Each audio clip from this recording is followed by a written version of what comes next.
بسم اللہ الرحمن الرحیم۔ السلام علیکم اسٹوڈینٹس، آج ہم کریں گے ہجرت نبوی۔ ہجرت کا مطلب ہوتا ہے دین کی سربلندی کے لیے ایک جگہ سے دوسری جگہ چلے جانا، یعنی نقل مکانی کرنا۔ ہجرت نبوی یعنی نبی کریم صلی اللہ علیہ وآلہ وسلم کی ہجرت۔ آپ صلی اللہ علیہ وآلہ وسلم نے مکہ کو چھوڑ کر مدینہ کی طرف ہجرت کی، اسے ہجرت نبوی کہتے ہیں۔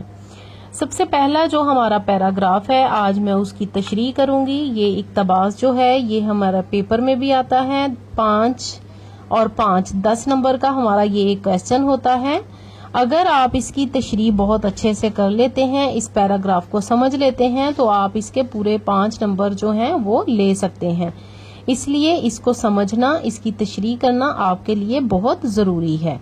اس وقت جبکہ دعوت حق کے جواب میں ہر طرف سے تلوار کی جھنکاریں سنائی دے رہی تھیں۔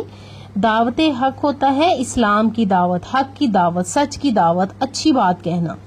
تلوار کی جھنکاریں یعنی دشمن کی موجودگی کا احساس ہونا۔ نبی کریم صلی اللہ علیہ وآلہ وسلم نے جب کفار مکہ کو اسلام کی دعوت دی تو ان کو ہر طرف اپنے دشمن کی موجودگی کا احساس ہوا۔ اس سے یہ پتہ چلتا ہے کہ کفار مکہ کو یہ بات ناگوار گزری۔ حافظ عالم نے مسلمانوں کو دارالامان مدینہ کی طرف رخ کرنے کا حکم دیا۔ حافظ عالم، حافظ کا مطلب ہوتا ہے حفاظت کرنے والا، عالم دنیا کی حفاظت کرنے والا، مراد یہاں پر اللہ تعالیٰ ہے۔ مسلمانوں کو دارالامان یعنی امن کا گھر، امن کا گھر کسے کہا گیا ہے؟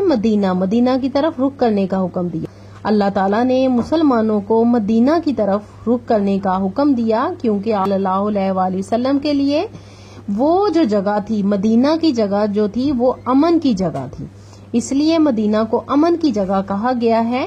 لیکن خود وجود اقدس مین مقدس وجود، پاکیزہ وجود، آپ صلی اللہ علیہ وآلہ وسلم کی ہستی جو تھی وہ گناہوں سے پاک تھی، اس لیے آپ کو وجود اقدس یعنی پاکیزہ وجود کہا جاتا ہے، جو ان ستمگاروں کا، ستمگار یعنی ظلم کرنے والے کا حقیقی ہدف تھا، اصلی نشانہ تھا، یعنی نبی کریم صلی اللہ علیہ وآلہ وسلم کی پاکیزہ ہستی جو ان ظلم کرنے والوں کا اصلی نشانہ تھی۔